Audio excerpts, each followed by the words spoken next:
Ya, baik Bapak Ibu.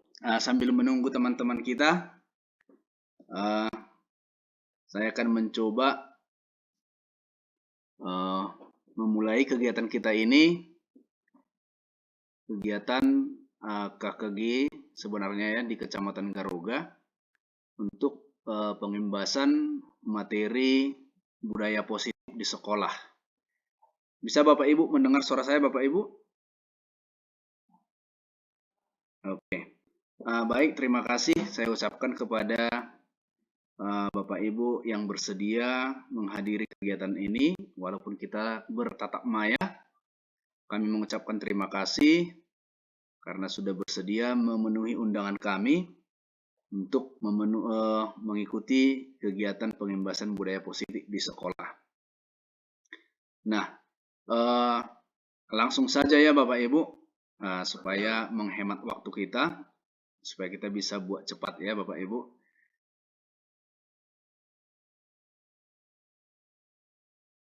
Ini saya coba atau saya tanya dulu Bapak Ibu, ini sekarang akun yang kita pakai masuk ke Google Meet, akun dari kementerian ya Bapak Ibu, atau akun Gmail biasa? Oh, Gmail biasa. Ada yang Bapak Ibu memakai akun dari akun belajar Bapak Ibu?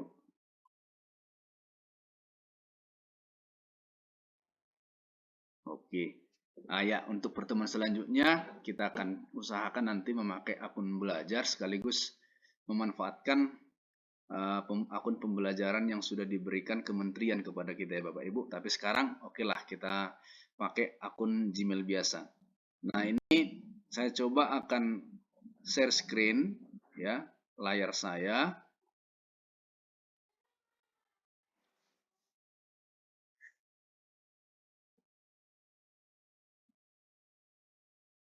Bisa terlihat layar saya, Bu?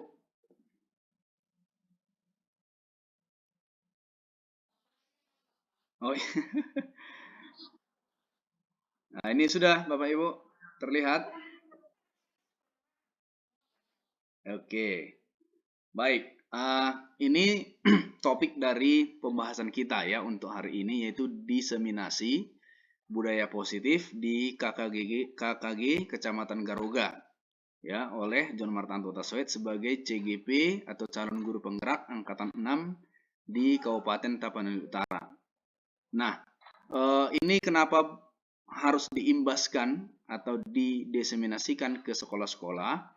Sebenarnya ini juga berkaitan dengan banyaknya keluhan-keluhan termasuk kita Bapak Ibu guru di sekolah, bagaimana untuk membuat disiplin positif sehingga terciptalah budaya positif di sekolah. Nah, itu sebenarnya sasaran yang akan kita diskusikan ya. Kita Bapak Ibu di sini berdiskusi dan melihat kenyataan di lapangan tentang kegiatan-kegiatan yang sudah kita laksanakan di sekolah untuk menciptakan budaya positif. Nah, ini ada beberapa materi yang akan kita bawakan. Untuk Bapak Ibu biar lebih apa ya, biar tidak terganggu nanti kita ketika mendengarkan materi, Bapak Ibu boleh menekan tombol mikrofon supaya unmute ya, supaya mute. Nanti ketika kita mau berdiskusi bisa kita bergantian menghidupkan mic-nya ya Bapak Ibu. Bapak Ibu sudah bisa menekan tombol mikrofonnya Bu untuk menghidupkan, mematikan, sudah bisa? Oke. Ya, kami harapkan ketika materi sedang berjalan, tombol mikrofon kita sedang off ya Bapak Ibu. Nah, ini ada beberapa materi. Yang pertama yaitu perubahan paradigma belajar. Yang kedua, disiplin positif. Yang ketiga, motivasi perilaku manusia. Yang keempat, keyakinan kelas. Yang kelima, kebutuhan dasar manusia. Yang keenam, posisi kontrol. Yang ketujuh, segitiga restitusi. Nah, dari ketujuh isi dari materi ini, ya. Yang akan kita tuju sebenarnya adalah penetapan budaya positif, ya. Jadi ketujuh materi ini mengantarkan sebenarnya untuk menuju budaya positif yang ada di sekolah.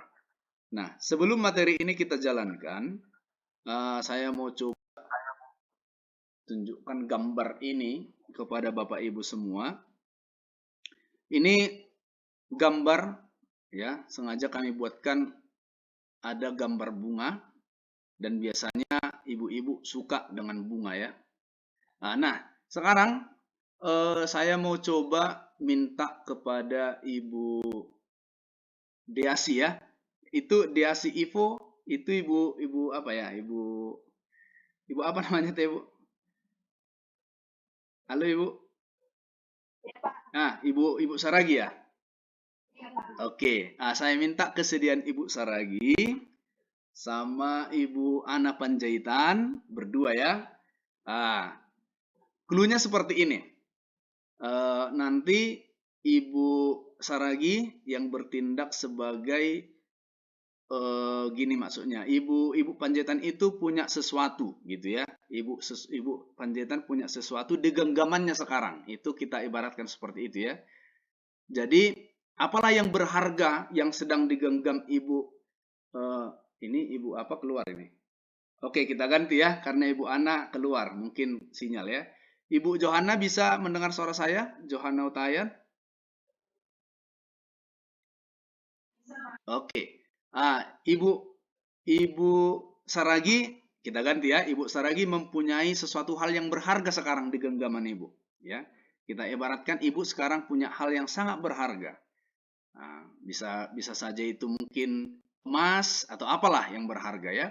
Nah, saya mau coba minta kepada Ibu Johanna, bagaimana cara Ibu, ya, supaya Ibu Saragi bersedia memberikan apa yang sedang dipegangnya, gitu, ya, atau bersedia memenuhi keinginan Ibu Johanna, ya, atas permintaan Ibu.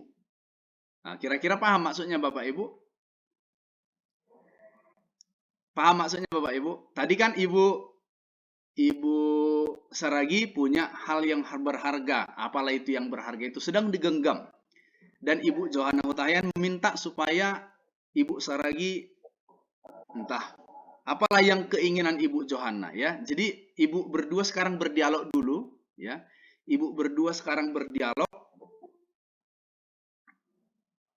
ya. Ibu berdua sekarang berdialog, meminta, ya, meminta kesediaan Ibu Saragi itu memberikan atau membukakan apalah, ya, misalnya, ya. Tapi Ibu Johanna berusaha agar memenuhi keinginan Ibu, ya, kepada Ibu Saragi. Ya, coba Ibu.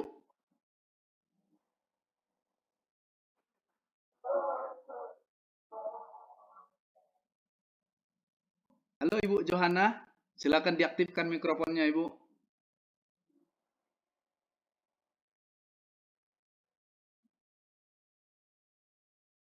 Halo Ibu, oke, ya.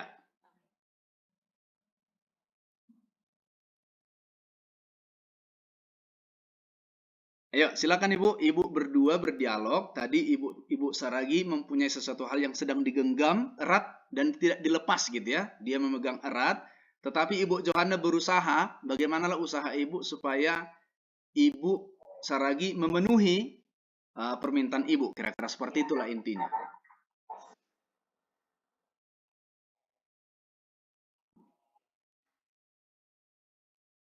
Ya, silakan Ibu.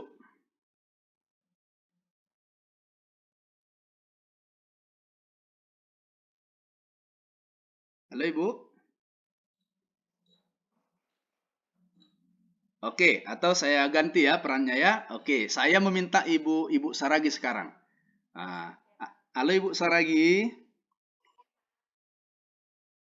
bersediakah Ibu memberikan yang di tangan Ibu sekarang kepada saya?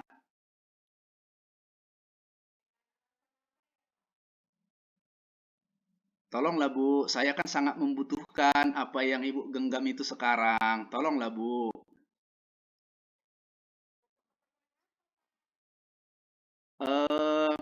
Saya sangat butuh bantuan Ibu dengan alasannya ya itulah Bu, saya sangat membutuhkan apa yang Ibu genggam sekarang Bu.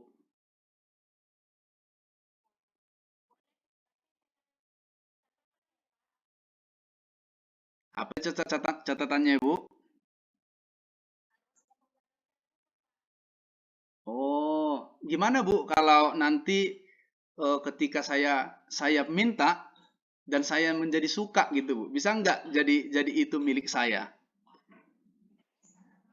Oh gitu ya Bu. Oke, dengan alasan meminjam pun nggak apa-apa lah. Bisa bersedia Bu? Oke, terima kasih. Ya, oke, kira-kira seperti itu Bu. Tadi kita sudah eh, itu istilahnya karena kita sudah pembelajaran orang dewasa, kemungkinan itu bisa kita kasih gitu ya. Tapi seandainya kalau ini untuk peserta didik kita di kelas, pernah nggak kita melihat Bapak Ibu kalau di kelas kita itu ada kita minta misalnya siswa itu, ayo anak-anak kamu dulu memimpin doa atau kamu dulu memimpin nyanyian. Pernah nggak Bapak Ibu mengalami seperti itu? Ya. Dan bagaimana kira-kira respon siswa kita, Bu, ketika kita meminta dia, kau deh yang memimpin doa atau memimpin nyanyian? Apakah langsung mau, Bu?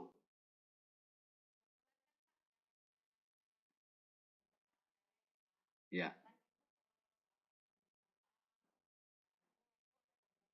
ya,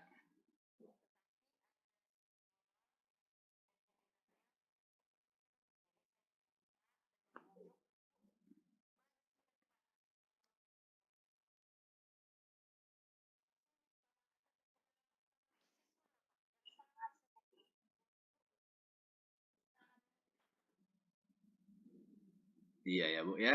Oke, ketika Ibu minta, ada nggak yang misalnya tadi ada satu dua yang tidak mau. Untuk yang tidak mau itu, kira-kira apa yang Ibu ucapkan supaya dia menurut Ibu bersedia gitu? Ada nggak yang Ibu ucapkan satu kata atau tindakan lain supaya dia bersedia gitu, Bu?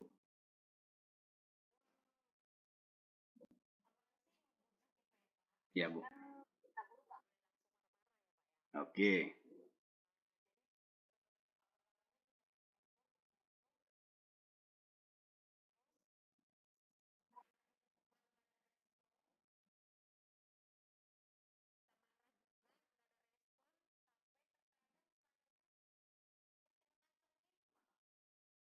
Ya, iya, Bu ya. Setelah diancam gimana, Bu?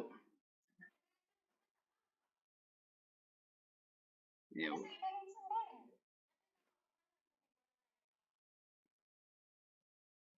Oke, oke. Iya, barangkali setiap guru ya, setiap kita pasti menghadapi yang seperti itu ya. Nah, itu tadi Bu, itu yang mau kita bahas ya, kira-kira seperti itu. Artinya tadi ketika saya meminta Ibu untuk memberikan saya yang Ibu genggam itu, Ibu dengan catatan tadi ya, artinya Ibu tidak langsung memberi gitu. Artinya itu yang bisa kita tangkap dari situ tadi, eh, kita tidak bisa memaksa ya, kira-kira seperti itu. Tadi kita sudah cobakan ke siswa kita, ya kita coba ke siswa, kita paksa, bahkan mungkin ada tindakan yang verbal ya, gitu ya. Tadi kita mungkin membentak atau lain sebagainya. Dan ada juga yang tidak bersedia, Ibu ya. Nah, mungkin Bapak Ibu yang lain mengalami hal yang sama kemungkinan dengan Ibu Saragia yang dari Parsosoran. Ini kebetulan tempat saya mengajar dulu ini semua ya, ada Huta Gurgur, Parinsoran sekarang. Jadi kemungkinan saya juga sudah bisa memahami apa yang dialami Bapak Ibu guru di kelas ya. Ada juga memang yang tidak bersedia walaupun diberi tindakan seperti itu. Nah, artinya kalau tadi kita sudah cobakan, berarti harus kemauan dari dalam ya, kira-kira seperti itu. Harus kemauan dari dalam, harus kemauan si siswa tersebut yang menghantarkan dia supaya bersedia apapun yang kita lakukan. Nah, kira-kira seperti itulah maksudnya, Bu. Oke, nah kita lanjutkan untuk perubahan paradigma belajar ya. Ya, perubahan paradigma belajar. kadang-kadang ya kita sebagai guru, sesama guru juga mengalami banyak miskonsepsi ya. Ya, miskonsepsi artinya ada konsep-konsep yang berbeda ya antara satu guru dengan yang lain. Yang pertama, sering kita beranggapan bahwa guru itu harus mengontrol murid gitu ya. Guru yang berhasil yaitu ketika muridnya ya bisa kiri gitu ya. Masuk. Nah, jadi kita selalu menganggap bahwa murid itu adalah benda mati gitu ya. Artinya yang kemana saja kita mau, murid itu bersedia secara langsung gitu. Nah, yang kedua, ada anggapan juga bahwa semua penguatan positif efektif dan bermanfaat. Nah, penguatan positif efektif dan bermanfaat. Yang ketiga, ada juga anggapan bahwa kritik dapat membuat orang merasa bersalah dan dapat menguatkan karakter juga. Ya. Yang keempat, bahwa orang dewasa memiliki hak untuk memaksa. Nah, ini juga tadi yang sudah tadi Ibu ceritakan ya, bahwa kita sebagai orang dewasa memiliki hak untuk memaksa sesuai yang sudah kita terapkan, misalnya aturan peraturan yang ada di sekolah. Nah, dari tayangan ini atau dari slide ini kira-kira ada nggak Bapak Ibu yang bisa bercerita ya? Kira-kira konsep mana yang sering kita lakukan di sekolah Bapak Ibu? Atau konsep mana yang sering kita lakukan di kelas? Barangkali bisa bercerita ya, bertukar pikiran atau bertukar pengalaman ya Bapak Ibu.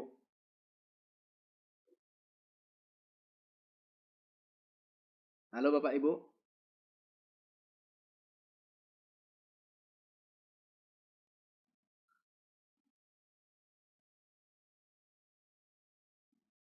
Halo Bapak Ibu.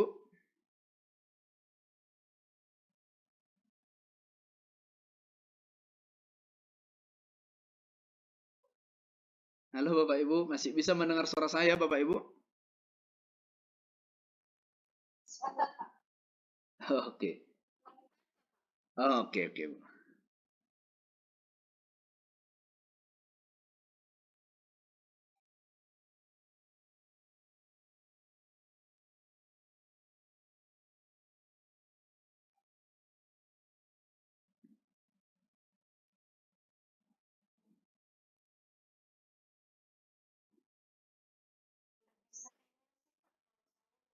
Ya.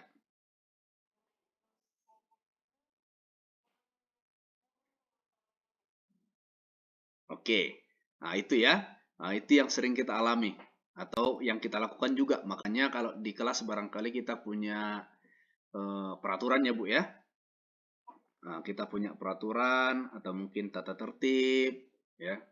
Oke. Nah, itu dengan alasan bahwa guru itu mengontrol murid. Ada lagi kegiatan lain yang bisa kita lakukan, Bu? Misalnya dari yang 4 ini eh, yang pernah kita lakukan tapi tidak sering gitu ya. Kalau yang nomor 1 barangkali itu yang setiap hari ya dilakukan ya Bu ya. Nah, oke. Nah, eh, saya pikir pernah juga kita membuat apa ya penguatan positif ya, Nah, atau memotivasi pasti pernah. Ketika ada murid kita yang kita anggap harus diberi penguatan, ya kita lakukan itu. Tapi memang periodiknya ya tidak bisa kita buat berkala seperti itu ya Bapak Ibu. Karena mungkin banyak juga kegiatan dari Bapak Ibu guru. Mungkin yang ketiga juga pernah kritik ya dapat membuat orang merasa bersalah. Ini juga saya pikir bisa saja ya kita lakukan di kelas atau bahkan di sekolah ya. Oke. Nah, apapun yang akan kita lakukan tentu sebenarnya tujuan kita supaya bagaimana peserta didik kita ya mengalami perubahan itu sebenarnya ya, mengalami perubahan dan bisa mendapatkan tujuan yang diinginkan. Nah, tetapi perlu kita ingat Bapak Ibu bahwa pembelajaran yang diharapkan sebenarnya adalah bukan membawa pembelajaran itu apa yang kita suka gitu ya, tetapi bagaimana membawa peserta didik itu mencapai kodratnya gitu ya, mencapai kodratnya, bagaimana minatnya, apa keunggulannya dia, itu yang sebenarnya yang harus diharapkan dari paradigma belajar sekarang. Artinya kalau untuk mengejar prestasi di kelas, bisa saja tidak semua siswa atau tidak semua peserta didik mampu mencapai itu. Tetapi kemungkinan semua siswa mempunyai kelebihan masing-masing. Nah, mungkin kita mengakui hal seperti itu, ya. Masing-masing peserta didik kita punya talenta masing-masing. Hanya saja belum memiliki kesempatan untuk membuktikannya, kira-kira seperti itu ya Bapak Ibu. Makanya kita terkesan harus mengontrol dulu, memaksa dulu, atau membujuk dulu. Nah, kira-kira seperti itu Bapak Ibu untuk paradigma belajar yang sering kita lakukan di sekolah. Nah, ini barangkali perlu juga sebagai guru kita mengerti bagaimana sebenarnya paradigma stimulus respon tentang teori kontrol ya. Nah, jadi kita berpihak ke sebelah kanan ya Bapak Ibu yang ada teori kontrol ya. Nah, jadi guru itu seharusnya memahami atau menyadari bahwa realitas atau kebutuhan kita berbeda gitu Bapak Ibu. Yang kedua, setiap orang itu memiliki gambaran yang berbeda juga. Yang ketiga, kita berusaha memahami pandangan orang lain tentang dunia.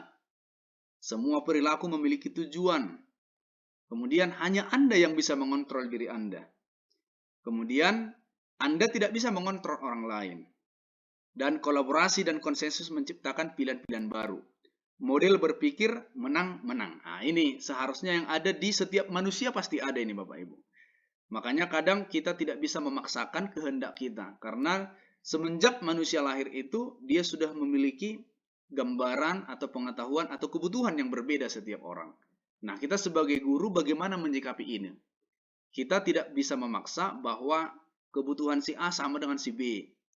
Kebutuhan murid A sama dengan murid B gitu. Tetapi kita sebagai guru diharapkan dapat memahami ya bagaimana keadaan murid kita yang berbeda-beda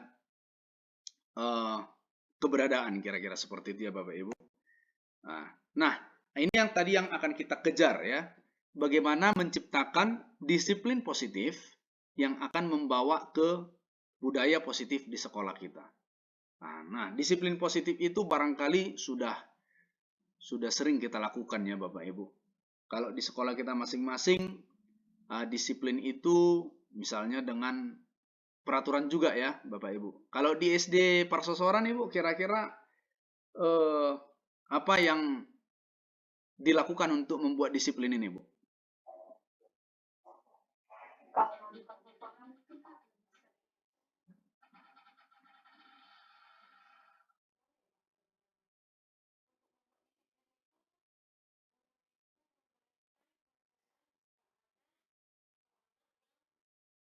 Melanggar disiplin-disiplin atau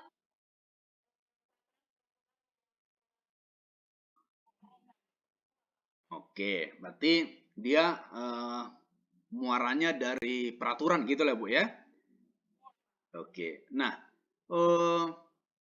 ini juga memang terjadi di semua sekolah ya. Ada peraturan-peraturan, ada tata tertib yang harus dilaksanakan. Tetapi memang kita sadari ya, kami juga di sekolah kami menyadari ini bahwa jarang kita libatkan memang peserta didik itu untuk membuat disiplin gitu ya. Artinya menurut kalian anak didik kami kira-kira apa yang mau kita buat peraturan di sekolah ini? Nggak pernah ya Bapak Ibu ya. Selalu top down ya, selalu dari guru atau dari kepala sekolah atau mungkin dari instansi yang lebih tinggi kira-kira seperti itu. Jarang kita libatkan, ya gimana Bu? Iya.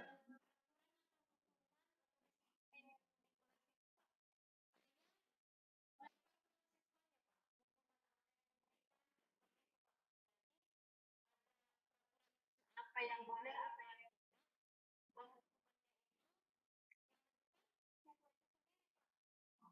Oke.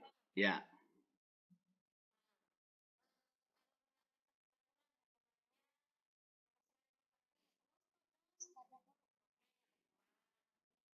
Oke. Nah, oke nanti akan kita pelajari ya yang Ibu bilang itu. Ya, terima kasih Bu. Itu sudah merupakan kemajuan lah ya. Artinya kita menghargai peserta didik itu walaupun masih kecil-kecil gitu ya. Oke. Nah, Disiplin positif merupakan unsur utama terwujudnya budaya positif di sekolah.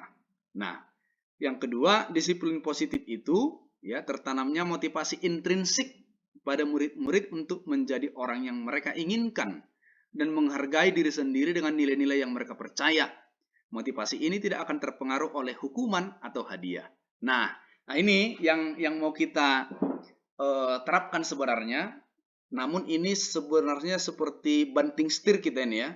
Kalau selama ini di sekolah, apalagi setiap akhir-akhir semester, kita berlomba untuk membuat hadiah gitu ya. Setiap ada kesalahan langsung dihukum. Nah ini sudah yang biasa kita lakukan. Tetapi bagaimana kita mau bergeser sedikit ya, seperti yang Ibu ceritakan tadi, bagaimana kira-kira kalau tanggung jawab itu kita minta dulu dari anak didik kita gitu ya. Mereka juga punya tanggung jawab, mereka juga punya peran, mereka juga yang mengeksekusi, kira-kira seperti itu ya. Nah, jadi mereka betul-betul kita hargai bahwa mereka juga adalah orang yang akan bertumbuh kelak dewasa gitu ya. Menjadi orang-orang yang mereka inginkan dan menghargai diri sendiri. Tapi tetap kita bingkai ya, jangan menjadi ada seolah-olah statement disiplin positif itu menjadi bebas gitu ya, bukan. Tapi disiplin positif itu yang betul-betul kita arahkan dari mereka dulu ya, dari mereka dulu, dan motivasinya juga tidak terpengaruh oleh hukuman. Nah, tadi Ibu Johanna bercerita ya. Ibu Jo, masih dengar? Halo Ibu. Ibu Johanna. Oke, ini Ibu Johanna tadi bercerita ya, Ibu. Bolehlah Ibu berbagi cerita dulu pengalaman Ibu di kelas 6 tadi, bagaimana Ibu membuatkan motivasi, hukuman, atau mungkin hadiah, atau apalah semacam yang Ibu buat untuk mendisiplinkan gitu. Bolehlah Ibu bercerita dulu.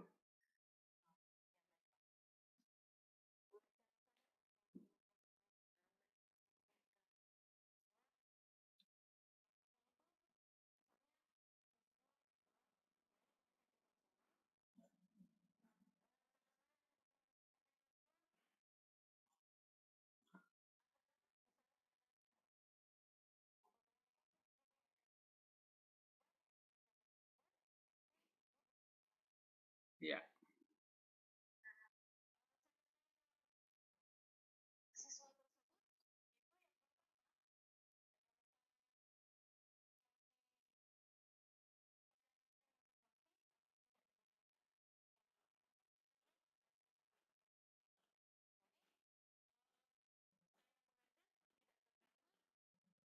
siswanya pun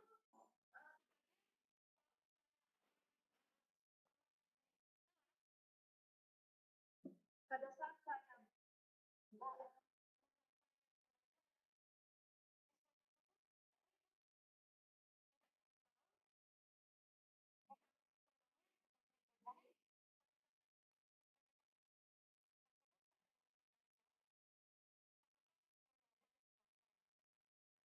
Iya, oke, ya, terima kasih Bu.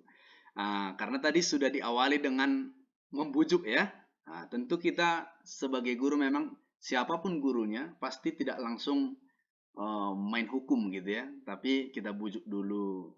Nah, tapi bisa saya pahami ya, siswa Ibu sudah kelas 6, barangkali sudah ada pubertas ya. Jadi sudah mulai ada yang merasa dihargai mungkin, atau mungkin siswa Ibu sudah ada yang merasa, wah saya kan sudah mau remaja gitu ya. Atau mungkin kalau kelas 6 itu sudah memiliki perasaan barangkali ya, perasaan untuk dicintai atau mungkin mencintai barangkali. Tadi sempat memang saya dengar Ibu cerita dari Ibu Johanna ini, jangan-jangan saya karena anak gadis ya katanya ya. Bisa saja karena kelas 6 itu sudah mulai mungkin ada tumbuh apa namanya untuk tahap-tahap pubertas ya. Jadi mereka menganggap, wah biar aja dihukum.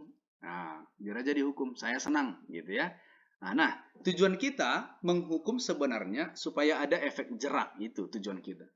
Namun yang kita lihat, ada beberapa murid atau peserta didik itu justru mereka menunggu hukuman, apalagi hukuman itu tidak langsung mencederai badannya gitu ya. Mereka menunggu itu.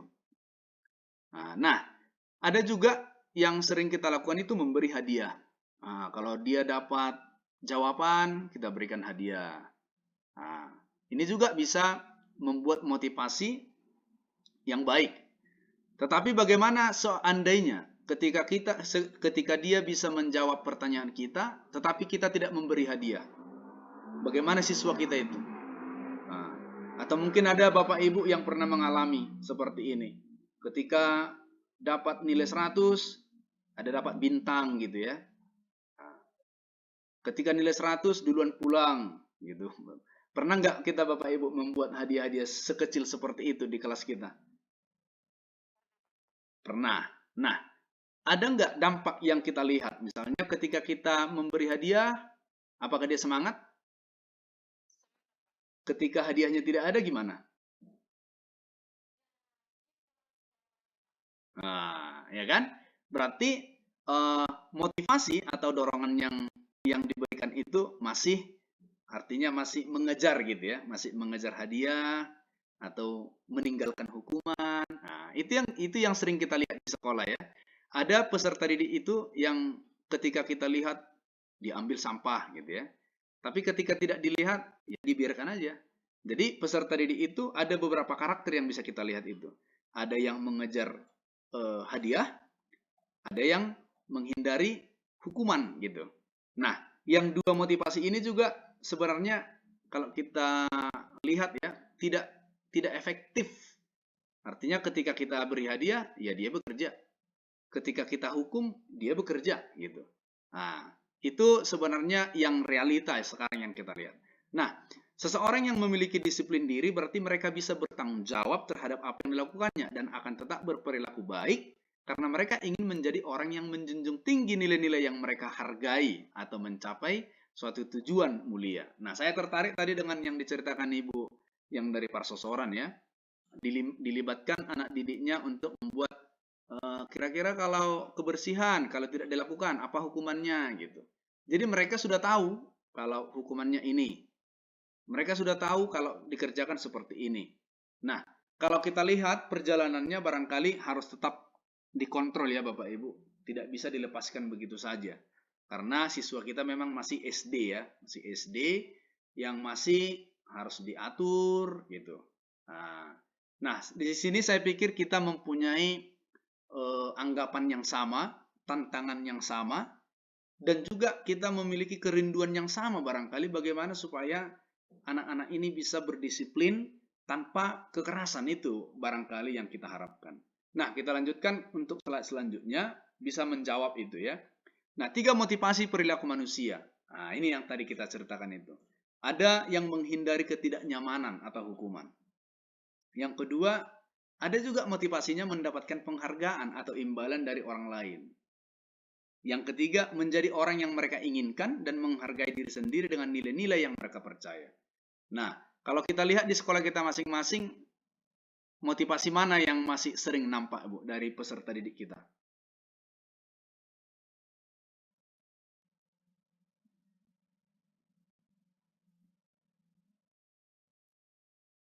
Halo Bapak Ibu?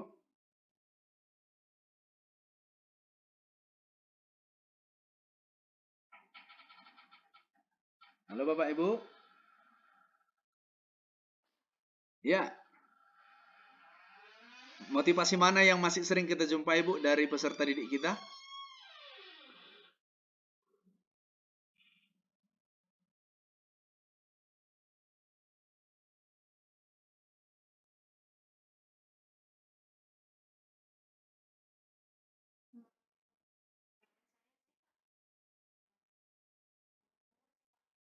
Nomor 2 ya, mendapatkan penghargaan dan imbalan dari orang lain. Nah, dampaknya tadi yang negatifnya ya, yang negatifnya ketika kita tidak memberi dia penghargaan, apakah dia mau bekerja atau bisa melakukan kegiatannya sehari-hari di kelas misalnya?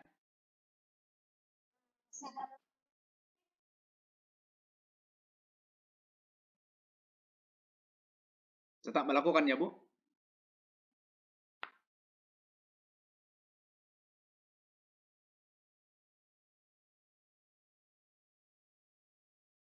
Halo Bapak Ibu.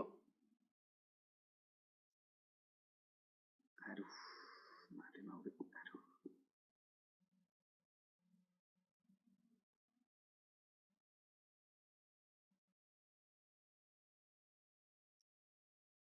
Halo Bapak Ibu.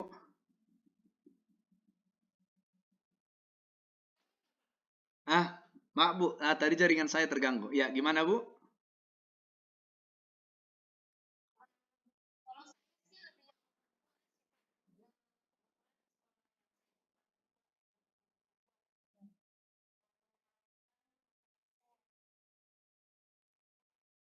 Mendapatkan penghargaan atau imbalan ya? Oke, ya Pak, tapi ya. karena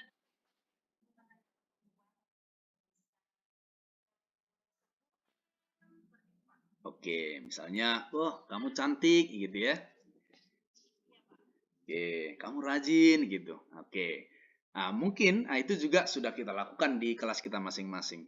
Hanya saja memang kita sebagai guru kadang bukannya lupa ya, tapi banyak banyak yang mengganggu sebenarnya. Bisa saja ada kegiatan lain yang membuat pikiran kita agak tidak fresh, maka penghargaan itu kadang tidak kita lakukan, gitu kira-kira ya Bapak Ibu. Nah, motivasi perilaku manusia ini sama ya, tidak hanya siswa, termasuk guru, termasuk semua orang, ya pasti akan ada yang tiga ini, ya. Kita menghindari ketidaknyamanan atau hukuman, mendapat penghargaan, dan juga yang paling baik sebenarnya adalah menjadi orang yang mereka inginkan dan menghargai diri sendiri dengan nilai yang mereka percaya. Tapi saya pernah mengalami dan sering ketika kita menemukan sampah misalnya di tengah halaman atau di tengah lapangan misalnya, dari hati kita ada rasa ingin mengambil gitu. Tapi satu sisi lagi, kok apa ya, malu saya mengambil ini gitu. Nah, mungkin Bapak Ibu juga pernah mengalami seperti itu. Kita tahu mau mengambil sampah itu, tapi semacam ada, nanti kalau dilihat orang gimana ya gitu. Nah, kalau saya masih pernah seperti itu dan sering ketika kita melihat hal seperti itu, gimana ya, masih ada rasa canggung gitu ya, kira-kira Bapak Ibu. Tapi ada juga teman-teman kita yang memang ada kita lihat di nomor 3 ini menjadi orang yang mereka inginkan. Tidak tidak peduli dengan apa kata orang. Pokoknya ini yang saya mau, ini saya lakukan. Ini yang menurut saya baik, ini yang saya lakukan. Ini yang menurut saya membuat harga diri saya baik, maka ini yang saya lakukan. Nah, kira-kira seperti itu Bapak Ibu. Untuk yang selanjutnya, inilah motivasi yang bisa kita lihat ya. Motivasi yang nomor 1 dan 2, inilah motivasi yang tadi, ya, mendapatkan hukuman atau motivasi mendapatkan penghargaan. Nah, itu masih motivasi ekstrinsik ya, motivasi yang berasal dari luar. Nah, motivasi yang bagus itu motivasi intrinsik ya. Motivasi intrinsik itu berarti menjadi orang yang mereka inginkan dengan kesadaran sendiri, kira-kira seperti itu Bapak Ibu. Menurut Bapak Ibu untuk siswa SD, tahapan SD kelas 1 sampai kelas 6, bisa nggak langsung Ibu motivasi intrinsiknya muncul?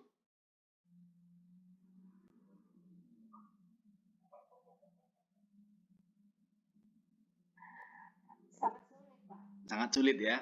Oke. Kalau kalau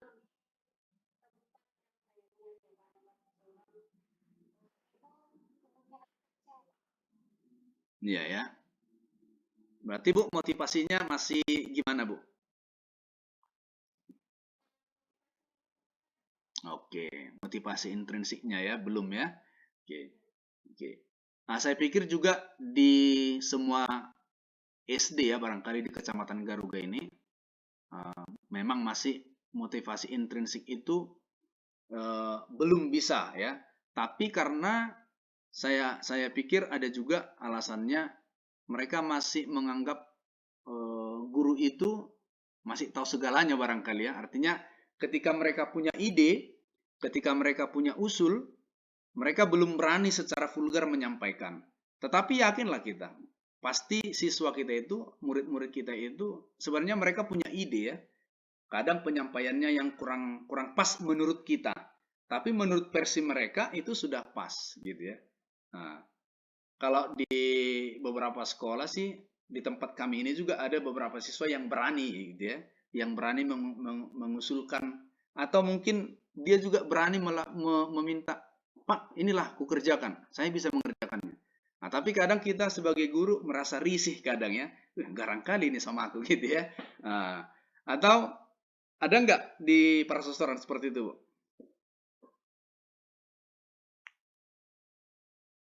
Ya, Pak.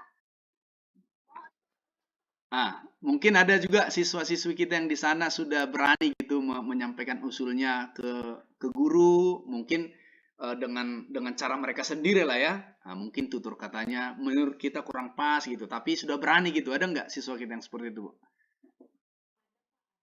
Ada ya.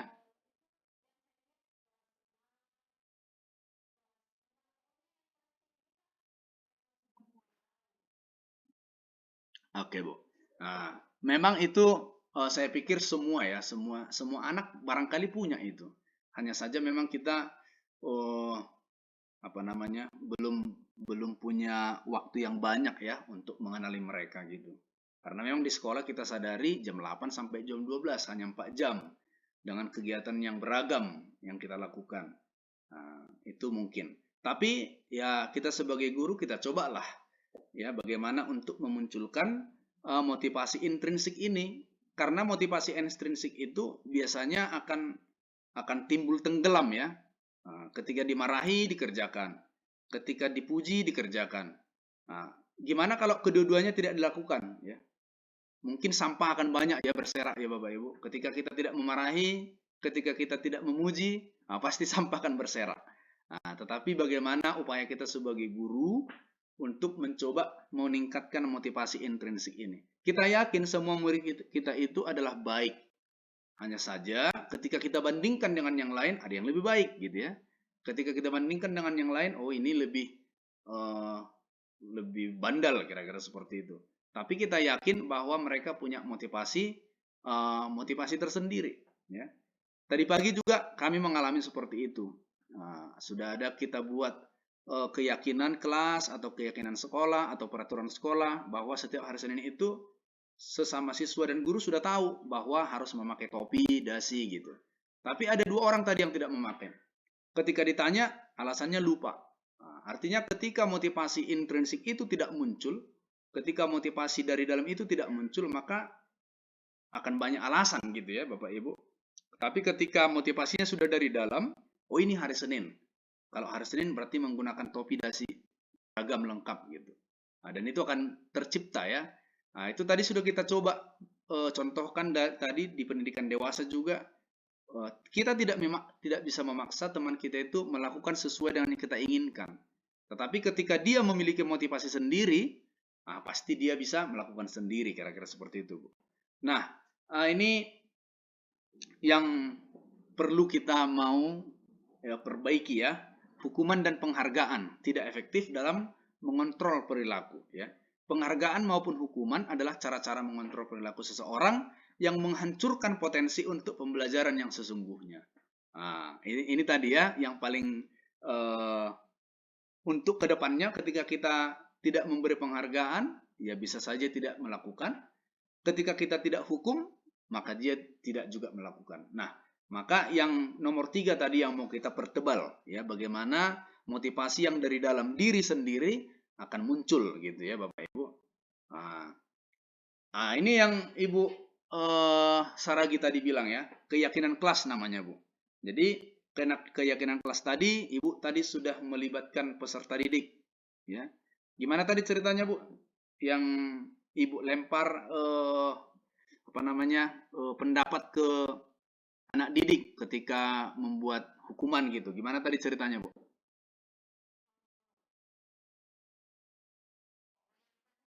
Iya,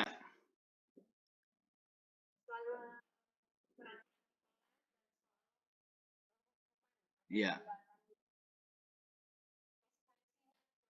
Oke Bu. Saya nanya ke siswa itu,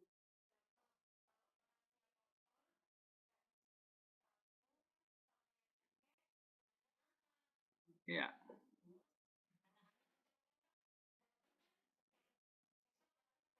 iya.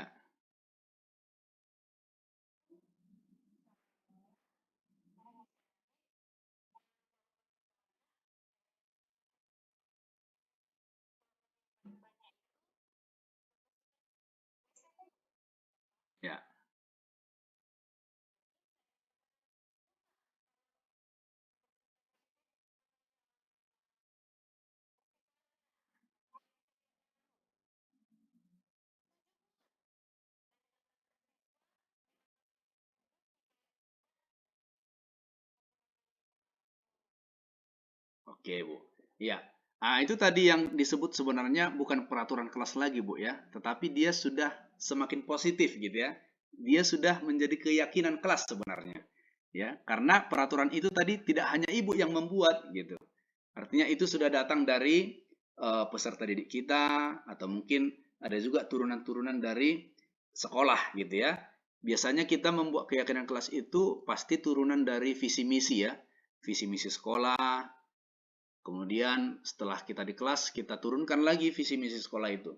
Nah, makanya di keyakinan kelas barangkali sudah harus ada kata saya dan peserta didik gitu ya. Artinya guru dan peserta didik gitu. Artinya tidak hanya peserta didik yang melakukan, kan kira-kira seperti itu, Bu.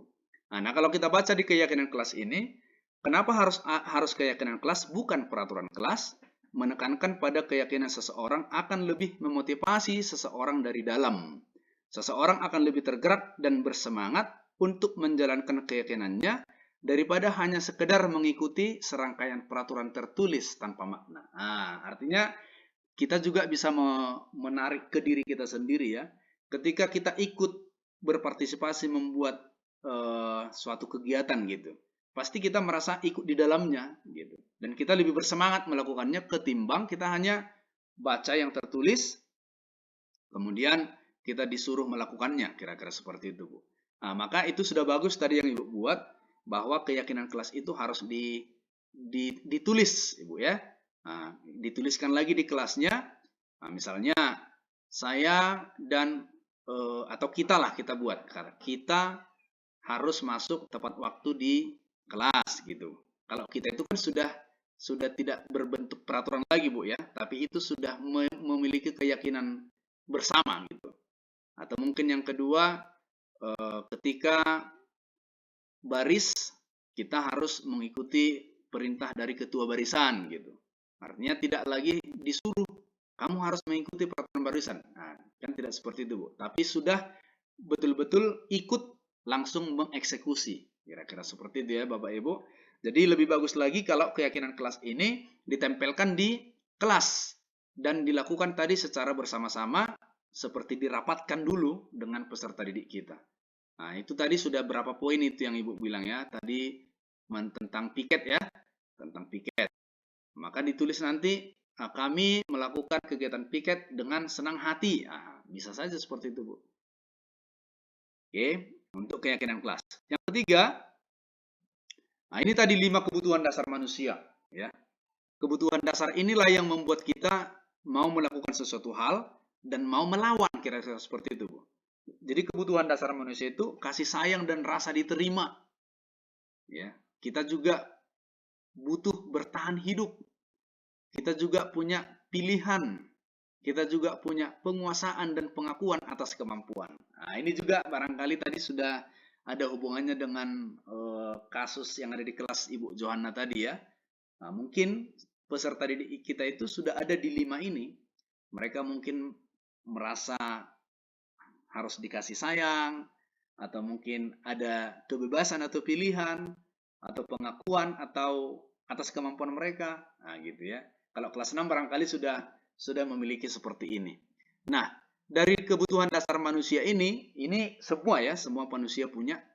Maka kalau ini kita sentuhkan, ya, kita membuat kasih sayang, atau kita ajak mereka membuat pilihan-pilihan, nah, tentu mereka akan terbudaya untuk memiliki disiplin positif yang ujung-ujungnya nanti akan membuat budaya positif di sekolah. Nah, yang berikut ini ada contoh kasus ya. Wali kelas 2A sedang bingung menghadapi ulah salah satu murid di kelasnya, Doni. Beberapa anak di kelas 2A telah datang padanya dan mengeluhkan Doni yang seringkali meminta bekal makanan mereka dengan paksa. Jika Anda menghadapi situasi seperti Ibu Ambar, apa yang Anda lakukan? Menurut Anda kira-kira apa alasan Doni melakukan hal itu? Nah, dari kasus ini kira-kira apa tanggapan kita Bapak Ibu? Barangkali ini sudah ada di kelas kita ini. Ada satu orang yang selalu memaksa, misalnya dia tidak punya pensil, dia meminjam, malah dia memaksa gitu ya Bapak Ibu. Nah, kira-kira ada nggak di kelas kita yang kita jumpai seperti ini, Bu?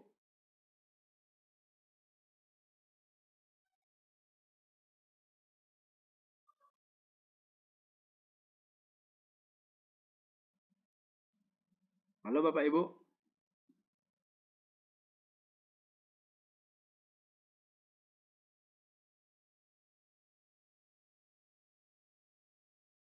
Oke, ya.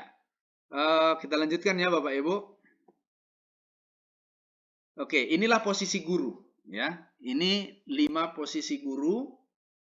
5 posisi guru itu yang pertama guru sebagai penghukum, ya. Guru sebagai pembuat merasa bersalah. Guru sebagai teman. Guru sebagai pemantau. Dan guru sebagai manajer.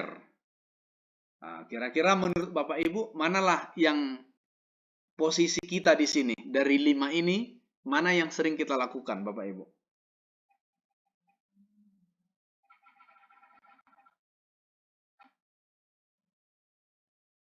Halo Bapak Ibu.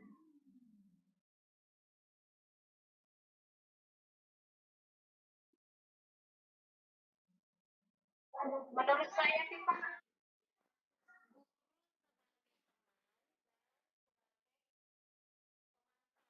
Oke, saya Pak.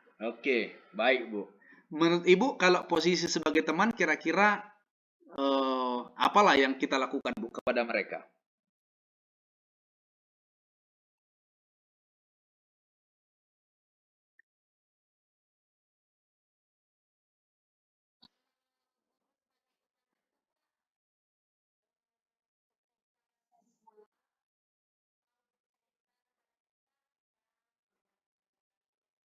Tanggapan.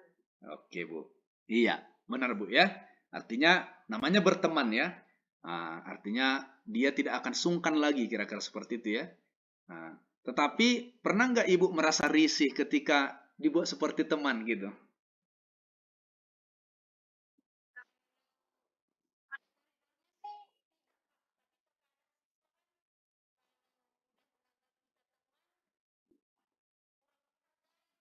Oke, betul, betul. Nah, betul, betul ya, Bu ya. Oke. Iya, betul juga, Bu ya. Ini juga kita alami nih. Ketika kita mencoba untuk berteman gitu ya, artinya supaya mereka tidak takut sebenarnya tujuan kita ya. Nah, tapi malah mereka jadi apa namanya?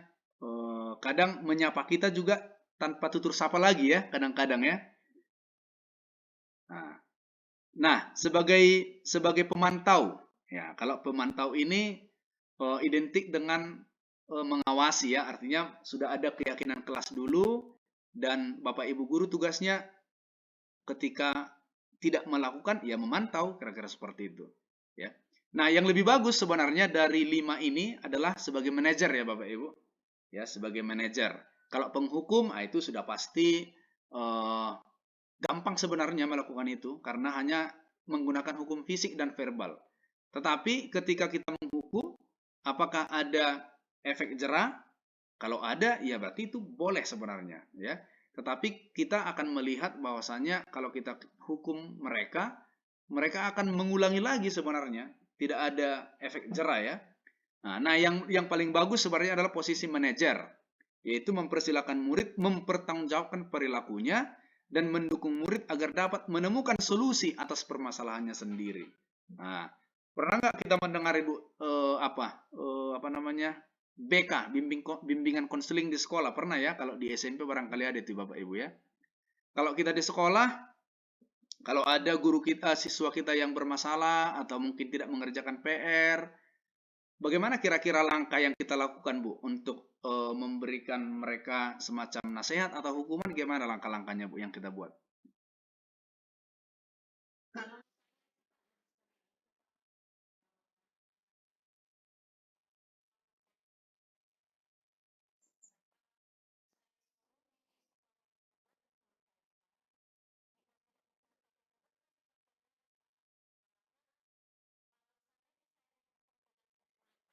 Iya,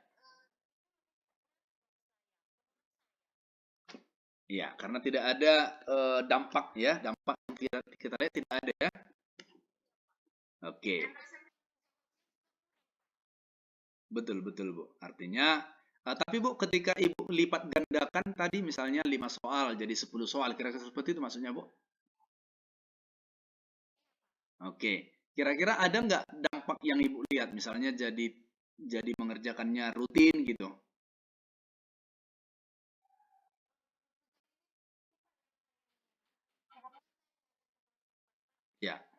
anak didik saya itu pertama kan soal PR itu Pak, mungkin udah terbiasa.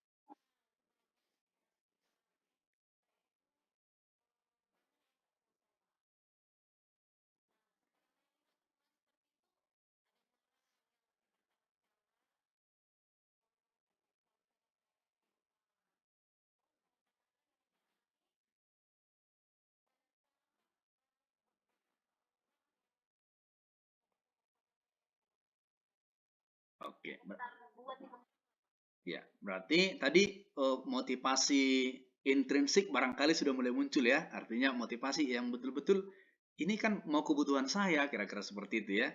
Atau mungkin dia mau mempertanggungjawabkan apa yang dilakukannya selama ini barangkali ya. Artinya dia sudah menyadari bahwasanya setiap murid itu ya tugasnya ya mengerjakan PR, kira-kira seperti dia Bapak Ibu. Nah, kita sebagai guru ya, memang kita memiliki 5 kontrol ini. Ini pasti ada melekat sama kita. Kita pernah menghukum, kita pernah membuat mereka merasa bersalah, kita juga pernah membuat mereka seperti teman, ya, kita juga pernah membuat mereka sebagai apa yang kita awasi gitu, kira-kira. Nah, ini Ibu Ingot Podanauli, ada yang mau ditanyakan, Bu?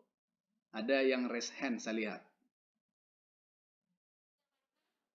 Oke. Ada yang mau ditanya, Bu? Oke. Baik, Bu. Terima kasih. Nah, kita tadi sudah masuk di 5 posisi kontrol ini. Artinya kita sebagai guru sudah menyadari bahwa posisi manajer lah yang yang lebih bagus ya. Posisi manajer lah yang lebih bagus karena apa? Kita mempersilahkan murid itu mempertanggungjawabkan perilakunya dan mendukung murid agar dapat menemukan solusi atas permasalahannya sendiri. Nah, ini akan kita pelajari ya bagaimana posisi manajer ini. Nah, sebagai manajer, inilah yang kita lakukan, Bu. Kita punya segitiga restitusi untuk menangani masalah setiap di kelas kita. Apakah itu persoalan PR, apakah persoalan keyakinan kelas yang tidak dilakukan, apakah persoalan disiplin yang tidak dilakukan. Kita punya segitiga restitusi namanya Bapak Ibu. Kalau kita sebagai memposisikan diri kita sebagai manajer ya. Yang pertama, kita harus menstabilkan identitas. Ya. Artinya begini, ada mungkin siswa kita tadi seperti cerita Ibu tidak mengerjakan PR. Ya. Kita tanya dulu mereka. Gitu ya Bapak Ibu. Kita tanya kalau orang Ibu biasanya manggil peserta didik kita apa? Nak atau adik atau apa, Bu?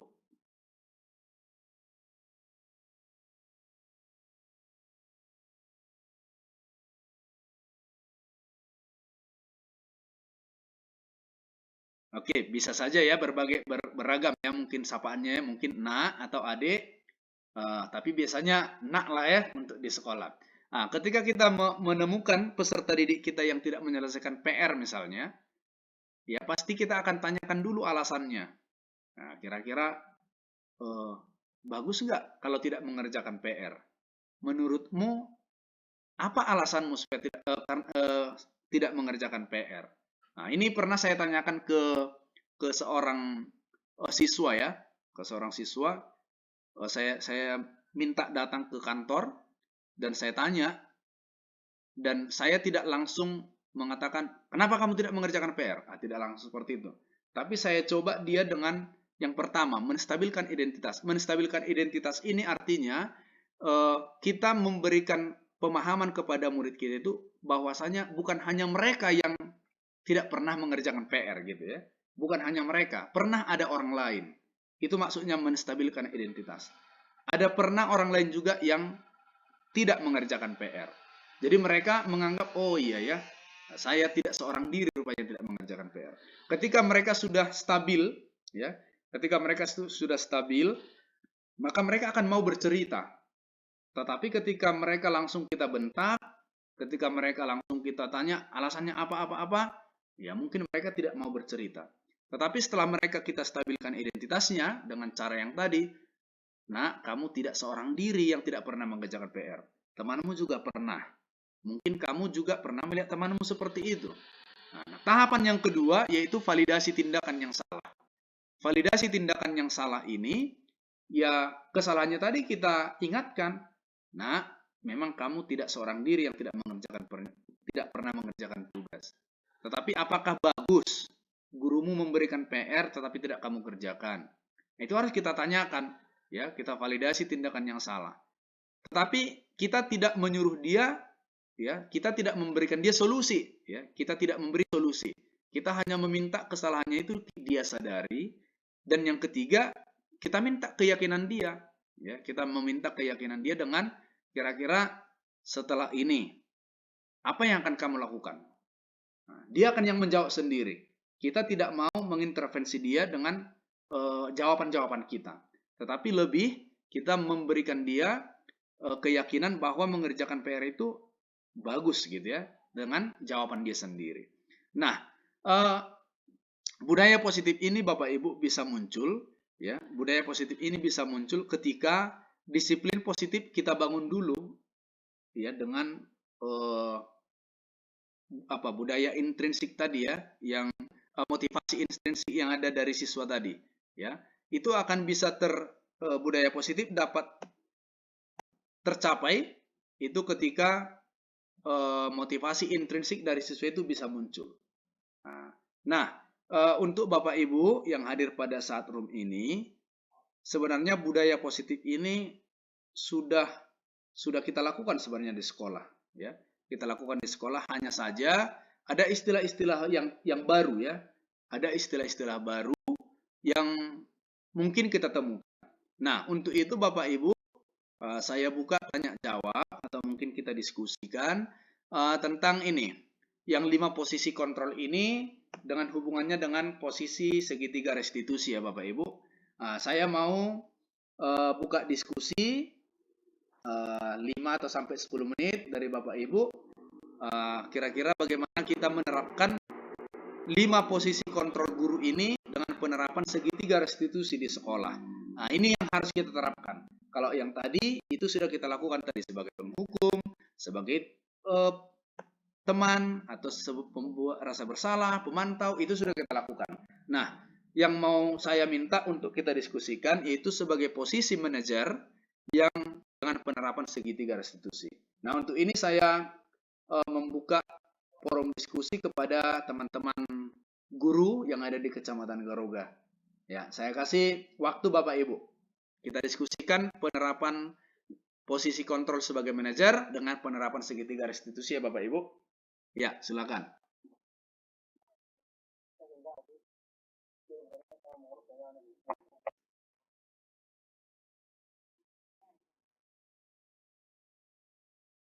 Oke Bapak Ibu, saya minta kita diskusikan dulu posisi kontrol guru sebagai manajer dan kaitannya dengan penetapan segitiga restitusi di sekolah ya Bapak Ibu. Oke.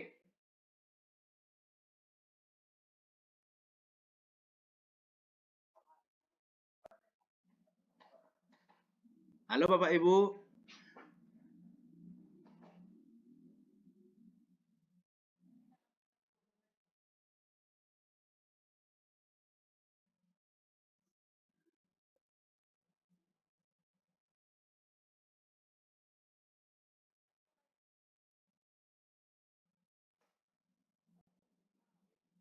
Ya, halo Bapak Ibu. Saya berikan waktu kepada kita di sini.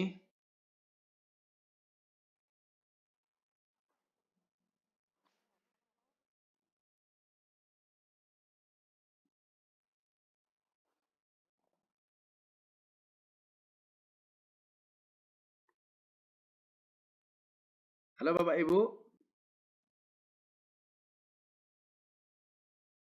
Halo Bapak Ibu, sudah jelas Bapak Ibu? Tinggal melakukan di sekolah.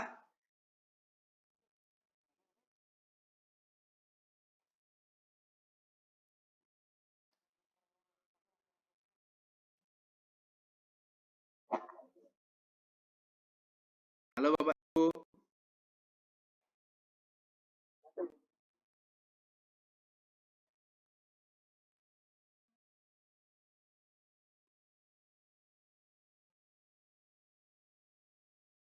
Halo Bapak Ibu.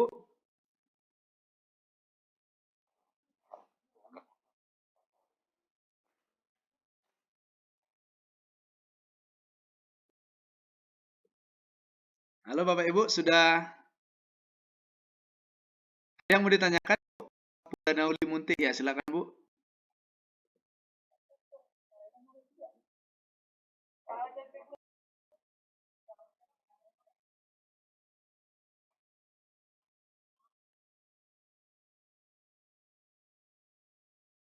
Halo Bapak Ibu.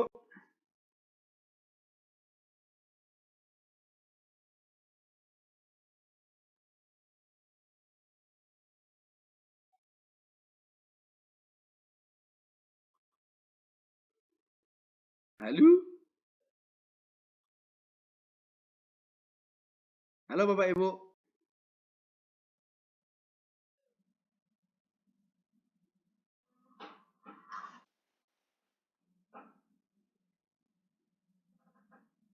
Halo.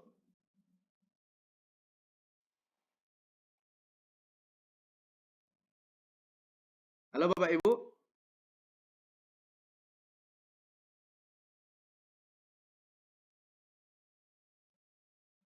Ya, oke, kemungkinan sudah ada kegiatan lain ya Bapak Ibu. Ya, jadi terima kasih saya ucapkan kepada Bapak Ibu yang sudah bersedia mengikuti diseminasi atau pengimbasan budaya positif di sekolah.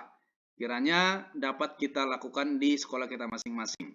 Nanti untuk materi saya akan kirimkan ke WA grup kita ya Bapak Ibu.